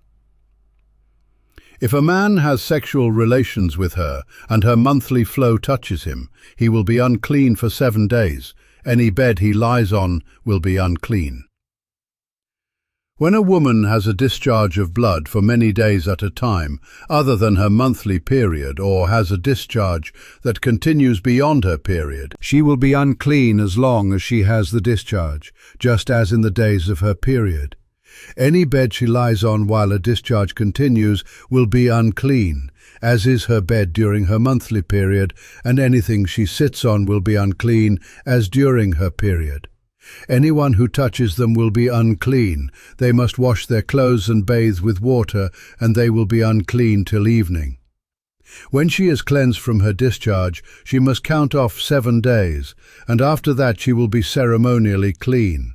On the 8th day she must take 2 doves or 2 young pigeons and bring them to the priest at the entrance to the tent of meeting. The priest is to sacrifice one for a sin offering and the other for a burnt offering. In this way he will make atonement for her before the Lord for the uncleanness of her discharge. You must keep the Israelites separate from things that make them unclean, so they will not die in their uncleanness for defiling my dwelling place, which is among them. These are the regulations for a man with a discharge, for anyone made unclean by an emission of semen, for a woman in her monthly period, for a man or a woman with a discharge, and for a man who has sexual relations with a woman who is ceremonially unclean. The Lord spoke to Moses after the death of the 2 sons of Aaron, who died when they approached the Lord. The Lord said to Moses, "Tell your brother Aaron that he is not to come whenever he chooses into the most holy place, behind the curtain in front of the atonement cover on the ark, or else he will die. For I will appear in the cloud over the atonement cover." This is how Aaron is to enter the most holy place. He must first bring a young bull for a sin offering and a ram for a burnt offering. He is to put on the sacred linen tunic, with linen undergarments next to his body. He is to tie the linen sash around him and put on the linen turban. These are sacred garments, so he must bathe himself with water before he puts them on. From the Israelite community, he is to take 2 male goats for a sin offering and a ram for a burnt offering. Aaron is to offer the bull for his own sin offering, to make atonement for himself and his household. Then he is to take the 2 goats and present them before the Lord at the entrance to the tent of meeting. He is to cast lots for the 2 goats, 1 lot for the Lord and the other for the scapegoat.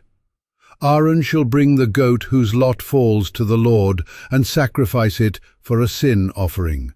But the goat chosen by lot as the scapegoat shall be presented alive before the Lord, to be used for making atonement by sending it into the wilderness as a scapegoat. Aaron shall bring the bull for his own sin offering to make atonement for himself and his household, and he is to slaughter the bull for his own sin offering. He is to take a censer full of burning coals from the altar before the Lord, and 2 handfuls of finely ground fragrant incense, and take them behind a curtain. He is to put the incense on the fire before the Lord, and the smoke of the incense will conceal the atonement cover above the tablets of the covenant law, so that he will not die. He is to take some of the bull's blood, and with his finger sprinkle it on the front of the atonement cover.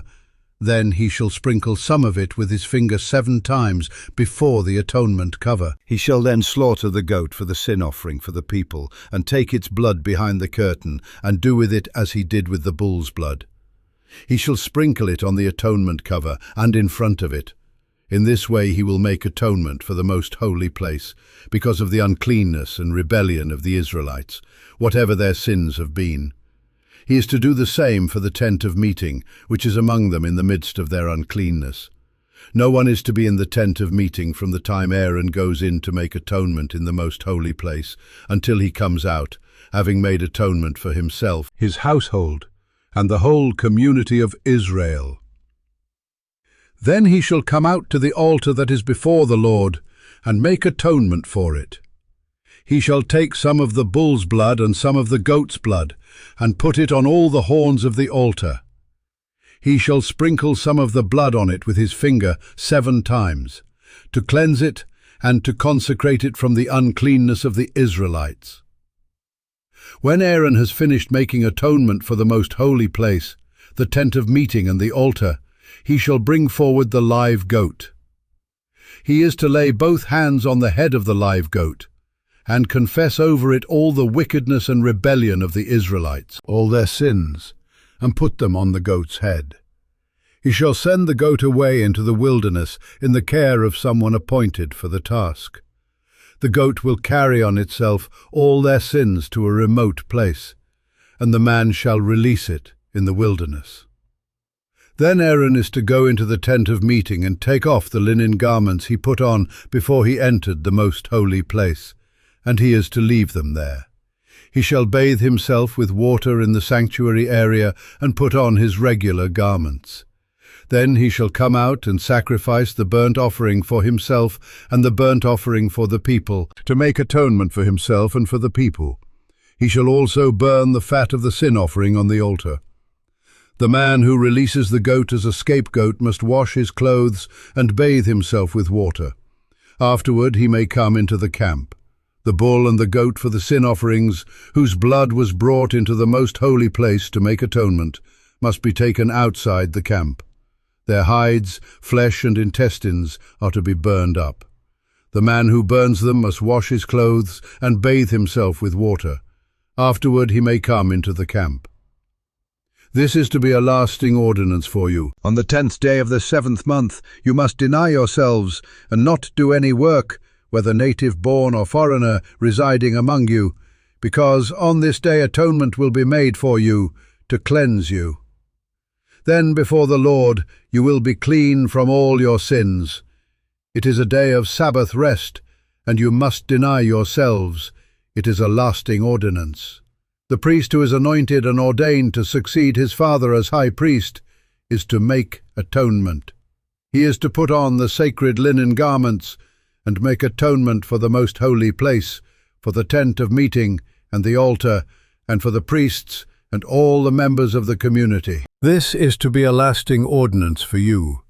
Atonement is to be made once a year for all the sins of the Israelites. And it was done as the Lord commanded Moses. The Lord said to Moses, "Speak to Aaron and his sons and to all the Israelites, and say to them, 'This is what the Lord has commanded. Any Israelite who sacrifices an ox, a lamb or a goat in the camp or outside of it, instead of bringing it to the entrance to the tent of meeting to present it as an offering to the Lord in front of the tabernacle of the Lord, that person shall be considered guilty of bloodshed. They have shed blood and must be cut off from their people.' This is so that the Israelites will bring to the Lord the sacrifices they are now making in the open fields. They must bring them to the priest, that is, to the Lord, at the entrance to the tent of meeting, and sacrifice them as fellowship offerings. The priest is to splash the blood against the altar of the Lord at the entrance to the tent of meeting, and burn the fat as an aroma pleasing to the Lord. They must no longer offer any of their sacrifices to the goat idols to whom they prostitute themselves. This is to be a lasting ordinance for them and for the generations to come. Say to them, 'Any Israelite or any foreigner residing among them who offers a burnt offering or sacrifice, and does not bring it to the entrance to the tent of meeting to sacrifice it to the Lord, must be cut off from the people of Israel. I will set my face against any Israelite or any foreigner residing among them who eats blood, and I will cut them off from the people. For the life of a creature is in the blood, and I have given it to you to make atonement for yourselves on the altar. It is the blood that makes atonement for one's life. Therefore I say to the Israelites, none of you may eat blood, nor may any foreigner residing among you eat blood. Any Israelite or any foreigner residing among you who hunts any animal or bird that may be eaten must drain out the blood and cover it with earth, because the life of every creature is its blood. That is why I have said to the Israelites, you must not eat the blood of any creature, because the life of every creature is its blood. Anyone who eats it must be cut off. Anyone, whether native-born or foreigner, who eats anything found dead or torn by wild animals, must wash their clothes and bathe with water, and they will be ceremonially unclean till evening. Then they will be clean. But if they do not wash their clothes and bathe themselves, they will be held responsible. The Lord said to Moses, "Speak to the Israelites and say to them, I am the Lord your God. You must not do as they do in Egypt, where you used to live, and you must not do as they do in the land of Canaan, where I am bringing you. Do not follow their practices. You must obey my laws and be careful to follow my decrees. I am the Lord your God. Keep my decrees and laws, for the person who obeys them will live by them. I am the Lord. No one is to approach any close relative to have sexual relations. I am the Lord. Do not dishonor your father by having sexual relations with your mother. She is your mother. Do not have relations with her. Do not have sexual relations with your father's wife. That would dishonor your father. Do not have sexual relations with your sister, either your father's daughter or your mother's daughter, whether she was born in the same home or elsewhere. Do not have sexual relations with your son's daughter or your daughter's daughter. That would dishonor you. Do not have sexual relations with the daughter of your father's wife, born to your father. She is your sister. Do not have sexual relations with your father's sister. She is your father's close relative. Do not have sexual relations with your mother's sister, because she is your mother's close relative. Do not dishonor your father's brother by approaching his wife to have sexual relations. She is your aunt. Do not have sexual relations with your daughter-in-law. She is your son's wife. Do not have relations with her. Do not have sexual relations with your brother's wife. That would dishonor your brother. Do not have sexual relations with both a woman and her daughter. Do not have sexual relations with either her son's daughter or her daughter's daughter. They are her close relatives. That is wickedness.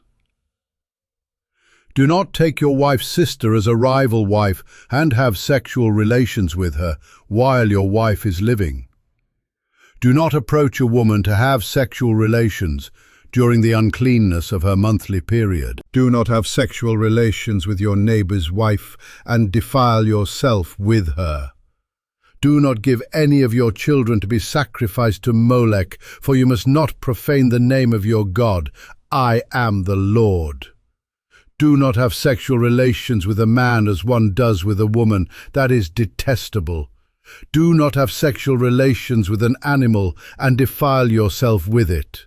A woman must not present herself to an animal to have sexual relations with it. That is a perversion.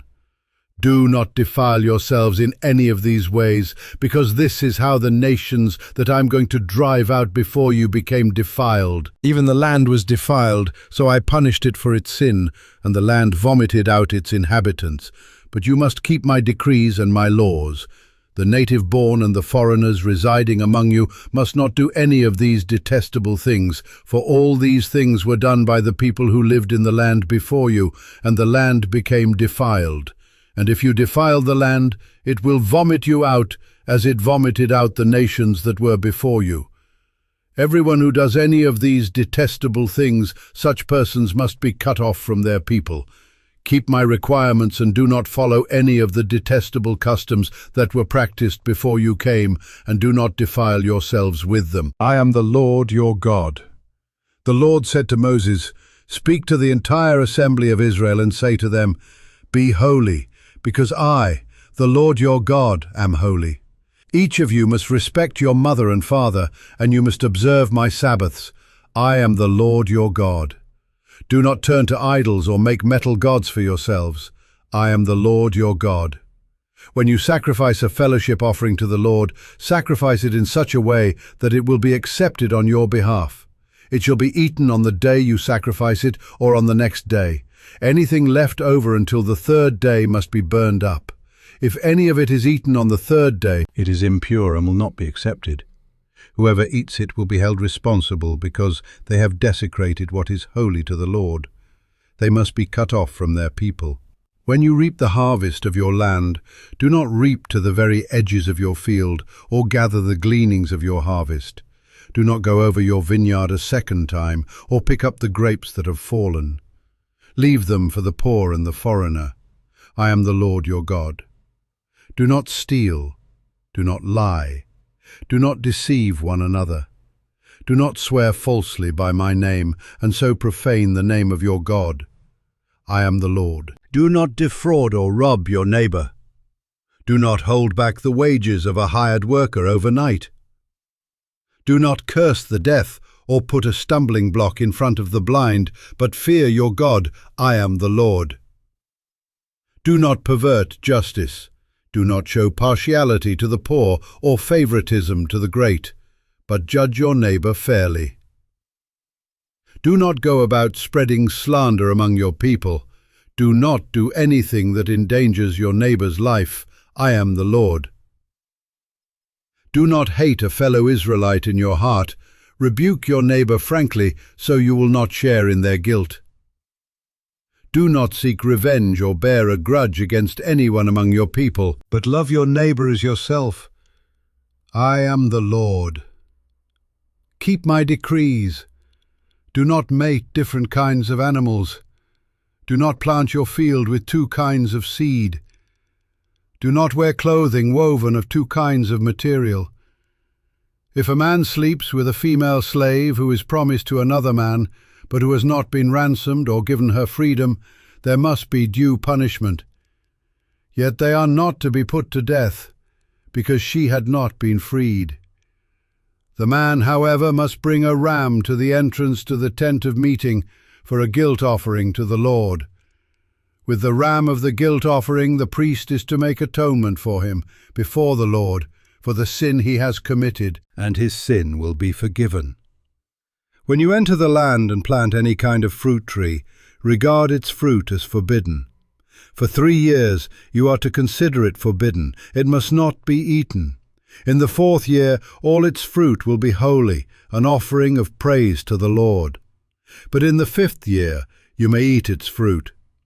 In this way your harvest will be increased. I am the Lord your God. Do not eat any meat with the blood still in it. Do not practice divination or seek omens. Do not cut the hair at the sides of your head or clip off the edges of your beard. Do not cut your bodies for the dead or put tattoo marks on yourselves. I am the Lord. Do not degrade your daughter by making her a prostitute, or the land will turn to prostitution and be filled with wickedness. Observe my Sabbaths and have reverence for my sanctuary. I am the Lord. Do not turn to mediums or seek out spiritists, for you will be defiled by them. I am the Lord your God. Stand up in the presence of the aged, show respect for the elderly, and revere your God.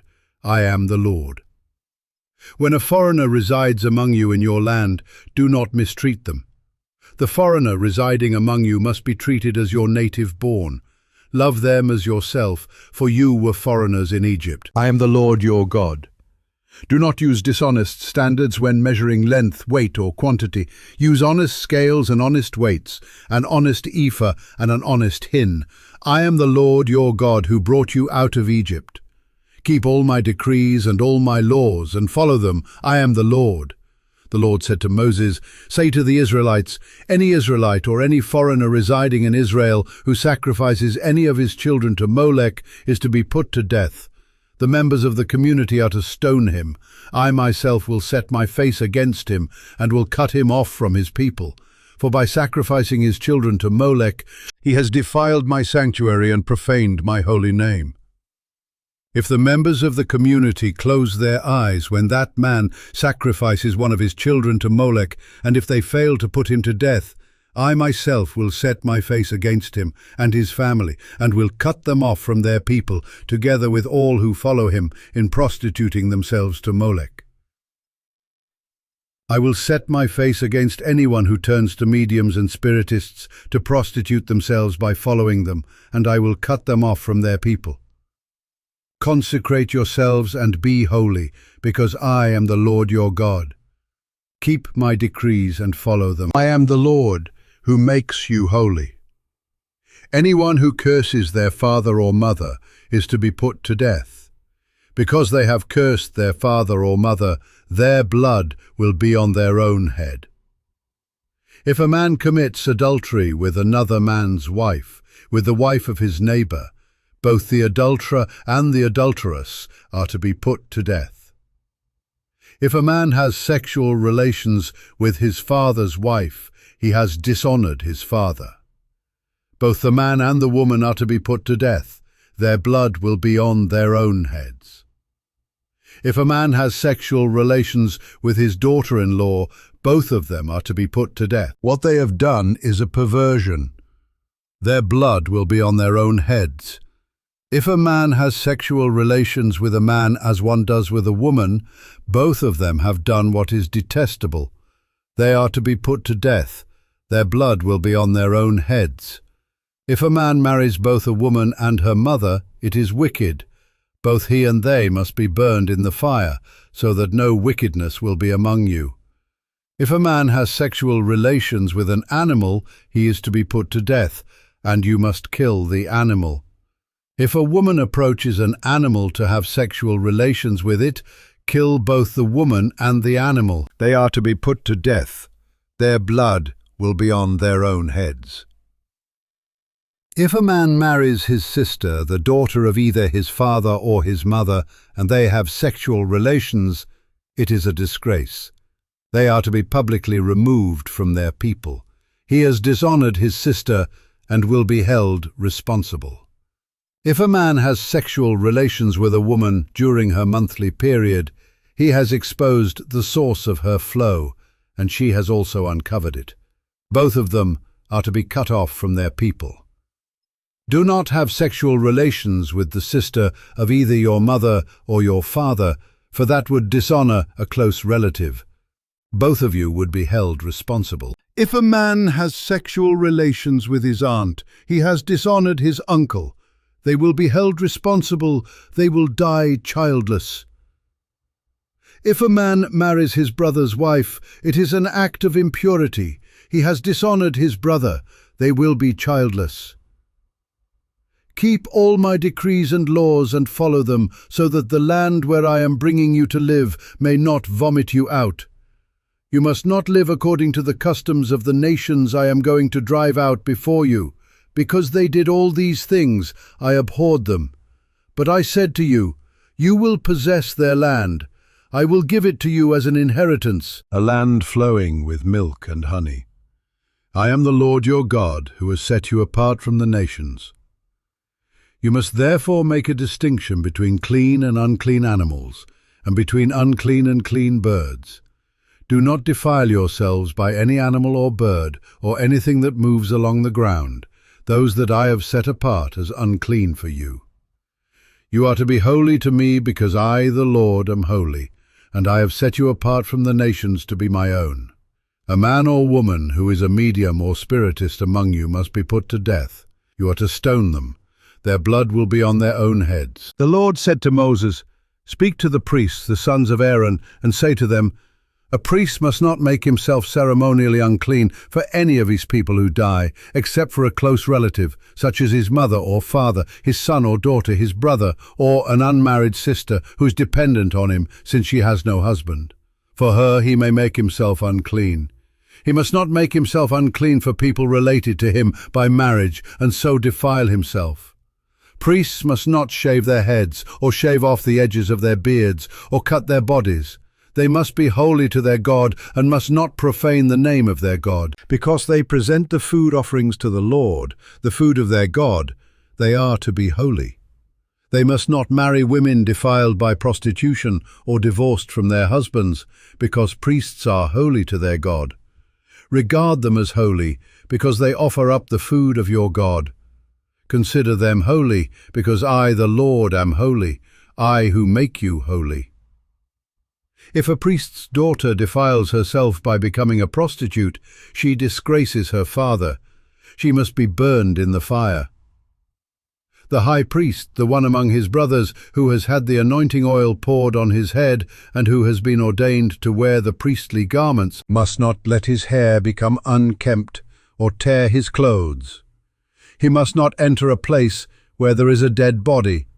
He must not make himself unclean, even for his father or mother, nor leave the sanctuary of his God or desecrate it, because he has been dedicated by the anointing oil of his God. I am the Lord. The woman he marries must be a virgin. He must not marry a widow, a divorced woman, or a woman defiled by prostitution, but only a virgin from his own people, so that he will not defile his offspring among his people. I am the Lord who makes him holy. The Lord said to Moses, "Say to Aaron, for the generations to come, none of your descendants who has a defect may come near to offer the food of his God. No man who has any defect may come near, no man who is blind or lame, disfigured or deformed, no man with a crippled foot or hand, or who is a hunchback or a dwarf, or who has any eye defect, or who has festering or running sores or damaged testicles. No descendant of Aaron the priest who has any defect is to come near to present the food offerings to the Lord. He has a defect. He must not come near to offer the food of his God. He may eat the most holy food of his God as well as the holy food, yet because of his defect he must not go near the curtain or approach the altar, and so desecrate my sanctuary. I am the Lord who makes them holy." So Moses told this to Aaron and his sons, and to all the Israelites. The Lord said to Moses, "Tell Aaron and his sons to treat with respect the sacred offerings the Israelites consecrate to me, so they will not profane my holy name. I am the Lord. Say to them, for the generations to come, if any of your descendants is ceremonially unclean, and yet comes near the sacred offerings that the Israelites consecrate to the Lord, that person must be cut off from my presence. I am the Lord. If a descendant of Aaron has a defiling skin disease or a bodily discharge, he may not eat the sacred offerings until he is cleansed. He will also be unclean if he touches something defiled by a corpse, or by anyone who has an emission of semen, or if he touches any crawling thing that makes him unclean, or any person who makes him unclean, whatever the uncleanness may be. The one who touches any such thing will be unclean till evening. He must not eat any of the sacred offerings unless he has bathed himself with water. When the sun goes down, he will be clean, and after that he may eat the sacred offerings, for they are his food. He must not eat anything found dead or torn by wild animals, and so become unclean through it. I am the Lord. The priests are to perform my service in such a way that they do not become guilty and die for treating it with contempt. I am the Lord who makes them holy. No one outside a priest's family may eat the sacred offering, nor may the guest of a priest or his hired worker eat it. But if a priest buys a slave with money, or if slaves are born in his household, they may eat his food. If a priest's daughter marries anyone other than a priest, she may not eat any of the sacred contributions. But if a priest's daughter becomes a widow or is divorced, yet has no children, and she returns to live in her father's household as in her youth, she may eat her father's food. No unauthorized person, however, may eat it. Anyone who eats a sacred offering by mistake must make restitution to the priest for the offering and add a fifth of the value to it. The priests must not desecrate the sacred offerings the Israelites present to the Lord by allowing them to eat the sacred offerings and so bring upon them guilt requiring payment. I am the Lord who makes them holy. The Lord said to Moses, "Speak to Aaron and his sons and to all the Israelites and say to them, if any of you, whether an Israelite or a foreigner residing in Israel, presents a gift for a burnt offering to the Lord, either to fulfill a vow or as a free will offering, you must present a male without defect from the cattle, sheep or goats, in order that it may be accepted on your behalf. Do not bring anything with a defect, because it will not be accepted on your behalf. When anyone brings from the herd or flock a fellowship offering to the Lord to fulfill a special vow or as a free will offering, it must be without defect or blemish to be acceptable. Do not offer to the Lord the blind, the injured or the maimed, or anything with warts or festering or running sores. Do not place any of these on the altar as a food offering presented to the Lord. You may, however, present as a free-will offering an ox or a sheep that is deformed or stunted, but it will not be accepted in fulfillment of a vow.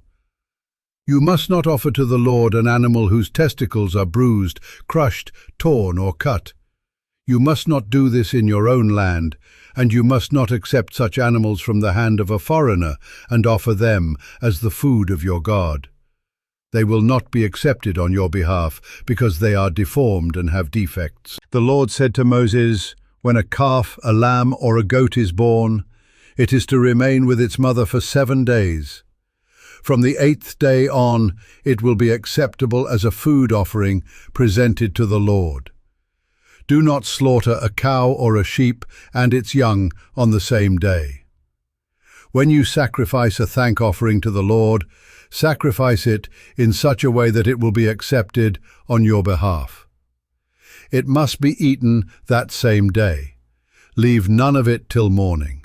I am the Lord. Keep my commands and follow them. I am the Lord. Do not profane my holy name, for I must be acknowledged as holy by the Israelites. I am the Lord, who made you holy, and who brought you out of Egypt to be your God. I am the Lord." The Lord said to Moses, "Speak to the Israelites and say to them, 'These are my appointed festivals, the appointed festivals of the Lord, which you are to proclaim as sacred assemblies. There are 6 days when you may work, but the 7th day is a day of Sabbath rest, a day of sacred assembly. You are not to do any work. Wherever you live, it is a Sabbath to the Lord. These are the Lord's appointed festivals, the sacred assemblies you are to proclaim at their appointed times. The Lord's Passover begins at twilight on the 14th day of the first month. On the 15th day of that month, the Lord's festival of unleavened bread begins. For 7 days you must eat bread made without yeast. On the first day, hold a sacred assembly and do no regular work. For 7 days, present a food offering to the Lord. And on the 7th day, hold a sacred assembly and do no regular work. The Lord said to Moses, "Speak to the Israelites and say to them, 'When you enter the land I am going to give you and you reap its harvest, bring to the priest a sheaf of the first grain you harvest. He is to wave the sheaf before the Lord, so it will be accepted on your behalf. The priest is to wave it on the day after the Sabbath. On the day you wave the sheaf, you must sacrifice as a burnt offering to the Lord a lamb a year old without defect, together with its grain offering of 2/10 of an ephah of the finest flour mixed with olive oil, a food offering presented to the Lord, a pleasing aroma, and its drink offering of 1/4 of a hin of wine. You must not eat any bread or roasted or new grain until the very day you bring this offering to your God. This is to be a lasting ordinance for the generations to come, wherever you live. From the day after the Sabbath, the day you brought the sheaf of the wave offering, count off 7 full weeks. Count off 50 days up to the day after the 7th Sabbath, and then present an offering of new grain to the Lord. From wherever you live, bring 2 loaves made of 2/10 of an ephah of the finest flour, baked with yeast, as a wave offering of first fruits to the Lord. Present with this bread 7 male lambs, each a year old and without defect, 1 young bull and 2 rams. They will be a burnt offering to the Lord, together with their grain offerings and drink offerings, a food offering, an aroma pleasing to the Lord. Then sacrifice 1 male goat for a sin offering and 2 lambs, each a year old, for a fellowship offering. The priest is to wave the 2 lambs before the Lord as a wave offering, together with the bread of the first fruits. They are a sacred offering to the Lord for the priest. On that same day you are to proclaim a sacred assembly and do no regular work. This is to be a lasting ordinance for the generations to come, wherever you live. When you reap the harvest of your land, do not reap to the very edges of your field or gather the gleanings of your harvest. Leave them for the poor and for the foreigner residing among you. I am the Lord your God." The Lord said to Moses, "Say to the Israelites, On the first day of the 7th month, you are to have a day of Sabbath rest, a sacred assembly, commemorated with trumpet blasts. Do no regular work, but present a food offering to the Lord. The Lord said to Moses, "The 10th day of this 7th month is the Day of Atonement. Hold a sacred assembly and deny yourselves, and present a food offering to the Lord. Do not do any work on that day, because it is the Day of Atonement, when atonement is made for you before the Lord your God. Those who do not deny themselves on that day must be cut off from their people. I will destroy from among their people anyone who does any work on that day. You shall do no work at all. This is to be a lasting ordinance for the generations to come, wherever you live. It is a day of Sabbath rest for you, and you must deny yourselves. From the evening of the 9th day of the month until the following evening, you are to observe your Sabbath." The Lord said to Moses, "Say to the Israelites, on the 15th day of the 7th month, the Lord's festival of tabernacles begins, and it lasts for 7 days. The first day is a sacred assembly. Do no regular work. For 7 days present food offerings to the Lord, and on the 8th day hold a sacred assembly and present a food offering to the Lord. It is the closing special assembly. Do no regular work. These are the Lord's appointed festivals, which you are to proclaim as sacred assemblies for bringing food offerings to the Lord, the burnt offerings and grain offerings, sacrifices and drink offerings required for each day. These offerings are in addition to those for the Lord's Sabbaths, and in addition to your gifts and whatever you have vowed, and all the free will offerings you give to the Lord. So, beginning with the 15th day of the 7th month, after you have gathered the crops of the land, celebrate the festival to the Lord for 7 days. The first day is a day of Sabbath rest, and the 8th day also is a day of Sabbath rest. On the first day you are to take branches from luxuriant trees, from palms, willows, and other leafy trees, and rejoice before the Lord your God for 7 days. Celebrate this as a festival to the Lord for 7 days each year. This is to be a lasting ordinance for the generations to come. Celebrate it in the 7th month. Live in temporary shelters for 7 days. All native-born Israelites are to live in such shelters, so your descendants will know that I had the Israelites live in temporary shelters when I brought them out of Egypt. I am the Lord your God." So Moses announced to the Israelites the appointed festivals of the Lord. The Lord said to Moses, "Command the Israelites to bring you clear oil of pressed olives for the light, so that the lamps may be kept burning continually. Outside the curtain that shields the ark of the covenant law, in the tent of meeting, Aaron is to tend the lamps before the Lord from evening till morning continually. This is to be a lasting ordinance for the generations to come. The lamps on the pure gold lampstand before the Lord must be tended continually. Take the finest flour and bake 12 loaves of bread, using 2/10 of an ephah for each loaf. Arrange them in 2 stacks, 6 in each stack, on the table of pure gold before the Lord. By each stack put some pure incense as a memorial portion to represent the bread and to be a food offering presented to the Lord. This bread is to be set out before the Lord regularly, Sabbath after Sabbath, on behalf of the Israelites as a lasting covenant. It belongs to Aaron and his sons, who are to eat it in the sanctuary area, because it is a most holy part of their perpetual share of the food offerings presented to the Lord. Now the son of an Israelite mother and an Egyptian father went out among the Israelites, and a fight broke out in the camp between him and an Israelite. The son of the Israelite woman blasphemed the name with a curse, so they brought him to Moses. His mother's name was Shelomith, the daughter of Dibri, the Danite. They put him in custody until the will of the Lord should be made clear to them. Then the Lord said to Moses, "Take the blasphemer outside the camp. All those who heard him are to lay their hands on his head, and the entire assembly is to stone him.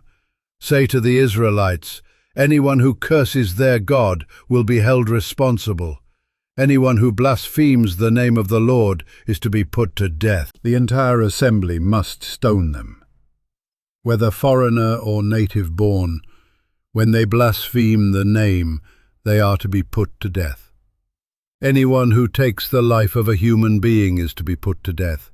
Anyone who takes the life of someone's animal must make restitution, life for life. Anyone who injures their neighbor is to be injured in the same manner, fracture for fracture, eye for eye, tooth for tooth. The one who has inflicted the injury must suffer the same injury. Whoever kills an animal must make restitution, but whoever kills a human being is to be put to death. You are to have the same law for the foreigner and the native born. I am the Lord your God. Then Moses spoke to the Israelites, and they took the blasphemer outside the camp and stoned him. The Israelites did as the Lord commanded Moses. The Lord said to Moses at Mount Sinai, "Speak to the Israelites and say to them, when you enter the land I am going to give you, the land itself must observe a Sabbath to the Lord. For 6 years sow your fields, and for 6 years prune your vineyards and gather their crops. But in the 7th year the land is to have a year of Sabbath rest, a Sabbath to the Lord. Do not sow your fields or prune your vineyards. Do not reap what grows of itself, or harvest the grapes of your untended vines. The land is to have a year of rest. Whatever the land yields during the Sabbath year will be food for you, for yourself, your male and female servants, and the hired worker and temporary resident who live among you, as well as for your livestock and the wild animals in your land. Whatever the land produces may be eaten. Count off 7 Sabbath years, 7 times 7 years, so that the 7 Sabbath years amount to a period of 49 years. Then have the trumpets sounded everywhere on the 10th day of the 7th month. On the Day of Atonement, sound the trumpet throughout your land. Consecrate the 50th year, and proclaim liberty throughout the land to all its inhabitants. It shall be a jubilee for you. Each of you is to return to your family property and to your own clan. The 50th year shall be a jubilee for you. Do not sow and do not reap what grows of itself, or harvest the untended vines. For it is a jubilee, and is to be holy for you. Eat only what is taken directly from the fields. In this year of jubilee, everyone is to return to their own property. If you sell land to any of your own people, or buy land from them, do not take advantage of each other. You are to buy from your own people on the basis of the number of years since the jubilee, and they are to sell to you on the basis of the number of years left for harvesting crops. When the years are many, you are to increase the price, and when the years are few, you are to decrease the price, because what is really being sold to you is the number of crops. Do not take advantage of each other, but fear your God. I am the Lord your God. Follow my decrees and be careful to obey my laws, and you will live safely in the land. Then the land will yield its fruit, and you will eat your fill and live there in safety. You may ask, what will we eat in the 7th year if we do not plant or harvest our crops? I will send you such a blessing in the 6th year that the land will yield enough for 3 years. While you plant during the 8th year, you will eat from the old crop, and will continue to eat from it until the harvest of the 9th year comes in. The land must not be sold permanently, because the land is mine, and you reside in my land as foreigners and strangers. Throughout the land that you hold as a possession, you must provide for the redemption of the land. If one of your fellow Israelites becomes poor and sells some of their property, their nearest relative is to come and redeem what they have sold. If, however, there is no one to redeem it for them, but later on they prosper and acquire sufficient means to redeem it themselves, they are to determine the value for the years since they sold it, and refund the balance to the one to whom they sold it. They can then go back to their own property. But if they do not acquire the means to repay, what was sold will remain in the possession of the buyer until the year of Jubilee. It will be returned in the Jubilee, and they can then go back to their property. Anyone who sells a house in a walled city retains the right of redemption a full year after its sale. During that time, the seller may redeem it. If it is not redeemed before a full year has passed, the house in the walled city shall belong permanently to the buyer and the buyer's descendants. It is not to be returned in the Jubilee. But houses in villages without walls around them are to be considered as belonging to the open country. They can be redeemed, and they are to be returned in the Jubilee. The Levites always have the right to redeem their houses in the Levitical towns which they possess. So the property of the Levites is redeemable, that is, a house sold in any town they hold, and is to be returned in the Jubilee, because the houses in the towns of the Levites are their property among the Israelites. But the pasture land belonging to their towns must not be sold. It is their permanent possession. If any of your fellow Israelites become poor and are unable to support themselves among you, help them as you would a foreigner and stranger, so they can continue to live among you. Do not take interest or any profit from them, but fear your God, so that they may continue to live among you. You must not lend them money at interest, or sell them food at a profit. I am the Lord your God, who brought you out of Egypt to give you the land of Canaan and to be your God. If any of your fellow Israelites become poor and sell themselves to you, do not make them work as slaves. They are to be treated as hired workers or temporary residents among you. They are to work for you until the year of Jubilee. Then they and their children are to be released, and they will go back to their own clans and to the property of their ancestors. Because the Israelites are my servants, whom I brought out of Egypt, they must not be sold as slaves. Do not rule over them ruthlessly, but fear your God. Your male and female slaves are to come from the nations around you. From them you may buy slaves.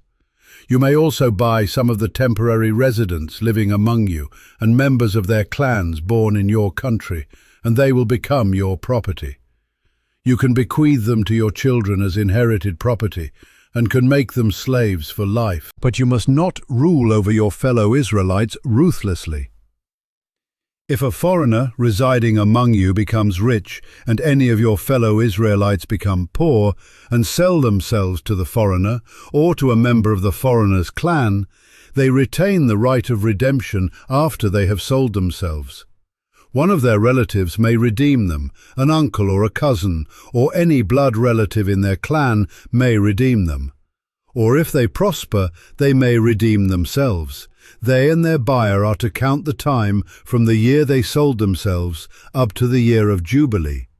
The price for their release is to be based on the rate paid to a hired worker for that number of years. If many years remain, they must pay for their redemption a larger share of the price paid for them. If only a few years remain until the year of Jubilee, they are to compute that and pay for their redemption accordingly. They are to be treated as workers hired from year to year. You must see to it that those to whom they owe service do not rule over them ruthlessly. Even if someone is not redeemed in any of these ways, they and their children are to be released in the year of Jubilee, for the Israelites belong to me as servants. They are my servants, whom I brought out of Egypt. I am the Lord your God. Do not make idols or set up an image or a sacred stone for yourselves, and do not place a carved stone in your land to bow down before it. I am the Lord your God. Observe my Sabbaths and have reverence for my sanctuary. I am the Lord. If you follow my decrees and are careful to obey my commands, I will send you rain in its season, and the ground will yield its crops and the trees their fruit. Your threshing will continue until grape harvest, and the grape harvest will continue until planting, and you will eat all the food you want and live in safety in your land. I will grant peace in the land, and you will lie down, and no one will make you afraid. I will remove wild beasts from the land, and the sword will not pass through your country. You will pursue your enemies, and they will fall by the sword before you. 5 of you will chase 100, and 100 of you will chase 10,000. and your enemies will fall by the sword before you. I will look on you with favor, and make you fruitful, and increase your numbers, and I will keep my covenant with you. You will still be eating last year's harvest when you will have to move it out to make room for the new. I will put my dwelling place among you, and I will not abhor you. I will walk among you and be your God, and you will be my people. I am the Lord your God, who brought you out of Egypt, so that you would no longer be slaves to the Egyptians. I broke the bars of your yoke, and enabled you to walk with heads held high.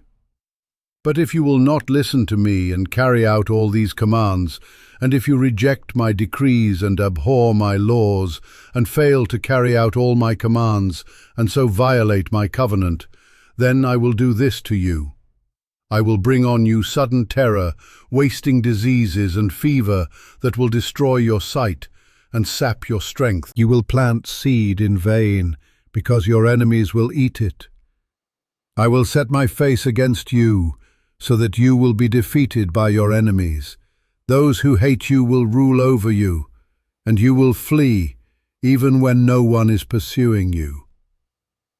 If after all this you will not listen to me, I will punish you for your sins 7 times over. I will break down your stubborn pride, and make the sky above you like iron, and the ground beneath you like bronze. Your strength will be spent in vain, because your soil will not yield its crops, nor will the trees of your land yield their fruit. If you remain hostile toward me, and refuse to listen to me, I will multiply your afflictions 7 times over, as your sins deserve. I will send wild animals against you, and they will rob you of your children, destroy your cattle, and make you so few in number that your roads will be deserted. If in spite of these things you do not accept my correction, but continue to be hostile towards me, I myself will be hostile towards you, and will afflict you for your sins 7 times over. And I will bring the sword on you to avenge the breaking of the covenant. When you withdraw into your cities, I will send a plague among you, and you will be given into enemy hands. When I cut off your supply of bread, 10 women will be able to bake your bread in one oven, and they will dole out the bread by weight. You will eat, but you will not be satisfied. If in spite of this you still do not listen to me, but continue to be hostile toward me, then in my anger I will be hostile toward you, and I myself will punish you for your sins 7 times over. You will eat the flesh of your sons, and the flesh of your daughters. I will destroy your high places, cut down your incense altars, and pile your dead bodies on the lifeless forms of your idols, and I will abhor you. I will turn your cities into ruins, and lay waste your sanctuaries, and I will take no delight in the pleasing aroma of your offerings. I myself will lay waste the land, so that your enemies who live there will be appalled. I will scatter you among the nations, and will draw out my sword and pursue you. Your land will be laid waste, and your cities will lie in ruins. Then the land will enjoy its Sabbath years all the time that it lies desolate, and you are in the country of your enemies. Then the land will rest and enjoy its Sabbaths. All the time that it lies desolate, the land will have the rest it did not have during the Sabbaths you lived in it. As for those of you who are left, I will make their hearts so fearful in the lands of their enemies that the sound of a wind-blown leaf will put them to flight. They will run as though fleeing from the sword, and they will fall, even though no one is pursuing them. They will stumble over one another as though fleeing from the sword, even though no one is pursuing them. So you will not be able to stand before your enemies.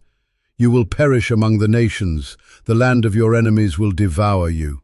Those of you who are left will waste away in the lands of their enemies because of their sins. Also, because of their ancestors' sins, they will waste away. But if they will confess their sins, and the sins of their ancestors, their unfaithfulness and their hostility toward me, which made me hostile toward them, so that I sent them into the land of their enemies, then, when their uncircumcised hearts are humbled, and they pay for their sin. I will remember my covenant with Jacob, and my covenant with Isaac, and my covenant with Abraham. And I will remember the land. For the land will be deserted by them, and will enjoy its Sabbaths, while it lies desolate without them. They will pay for their sins, because they rejected my laws, and abhorred my decrees. Yet in spite of this, when they are in the land of their enemies, I will not reject them or abhor them, so as to destroy them completely, breaking my covenant with them. I am the Lord their God. But for their sake I will remember the covenant with their ancestors, whom I brought out of Egypt in the sight of the nations, to be their God. I am the Lord. These are the decrees, the laws and the regulations that the Lord established at Mount Sinai between himself and the Israelites through Moses. The Lord said to Moses, "Speak to the Israelites and say to them, if anyone makes a special vow to dedicate a person to the Lord by giving the equivalent value, set the value of a male between the ages of 20 and 60 at 50 shekels of silver, according to the sanctuary shekel. For a female, set her value at 30 shekels. For a person between the ages of 5 and 20, set the value of a male at 20 shekels, and of a female at 10 shekels.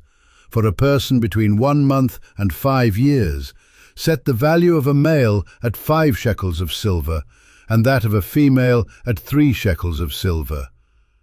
For a person 60 years old or more, set the value of a male at 15 shekels, and of a female at 10 shekels. If anyone making the vow is too poor to pay the specified amount, the person being dedicated is to be presented to the priest, who will set the value according to what the one making the vow can afford. If what they vowed is an animal that is acceptable as an offering to the Lord, such an animal given to the Lord becomes holy. They must not exchange it or substitute a good one for a bad one, or a bad one for a good one. If they should substitute one animal for another, both it and the substitute become holy. If what they vowed is a ceremonially unclean animal, one that is not acceptable as an offering to the Lord, the animal must be presented to the priest, who will judge its quality as good or bad. Whatever value the priest then sets, that is what it will be. If the owner wishes to redeem the animal, a fifth must be added to its value. If anyone dedicates their house as something holy to the Lord, the priest will judge its quality as good or bad. Whatever value the priest then sets, so it will remain. If the one who dedicates their house wishes to redeem it, they must add a fifth to its value, and the house will again become theirs. If anyone dedicates to the Lord part of their family land, its value is to be set according to the amount of seed required for it, 50 shekels of silver to a homer of barley seed. If they dedicate a field during the year of Jubilee, the value that has been set remains. But if they dedicate a field after the Jubilee, the priest will determine the value according to the number of years that remain until the next year of Jubilee, and its set value will be reduced.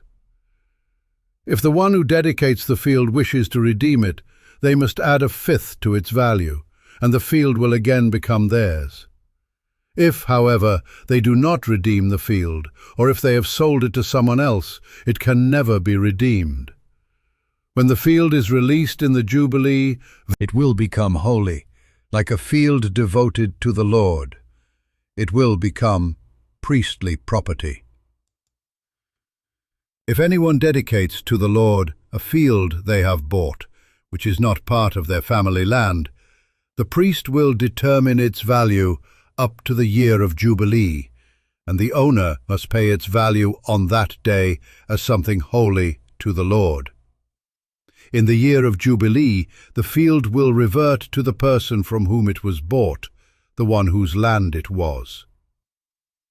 Every value is to be set according to the sanctuary shekel, 20 gerahs to the shekel. No one, however, may dedicate the firstborn of an animal, since the firstborn already belongs to the Lord. Whether an ox or a sheep, it is the Lord's. If it is one of the unclean animals, it may be bought back at its set value, adding a fifth of the value to it. If it is not redeemed, it is to be sold at its set value. But nothing that a person owns and devotes to the Lord, whether a human being or an animal or family land, may be sold or redeemed. Everything so devoted is most holy to the Lord. No person devoted to destruction may be ransomed. They are to be put to death. A tithe of everything from the land, whether grain from the soil or fruit from the trees, belongs to the Lord.